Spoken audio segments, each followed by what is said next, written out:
Hi, and welcome to the Flawless Salon Nails tutorial. In this tutorial, we'll cover our complete automated nail care system that provides every tool you'll need to shape, file, smooth, buff, shine, and clean up cuticles, all in the comfort and safety of your own home. Inside the Salon Nails box, you'll find the nails handle with a cap, a charging cord, and a case with 6 different nail attachments, including A, the shape and file, B, the grind and smooth, C, the smooth and shine, D and E, the buff and cleanup, and F, the cuticle cleanup.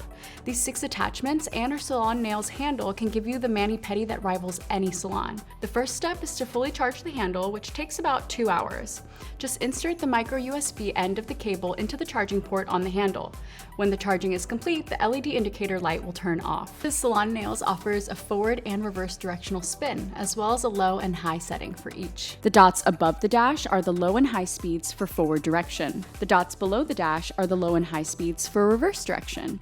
Choose the direction that pushes the nail dust and debris away from your hand. Well, that wraps up today's flawless tutorial. And don't forget, you're flawless.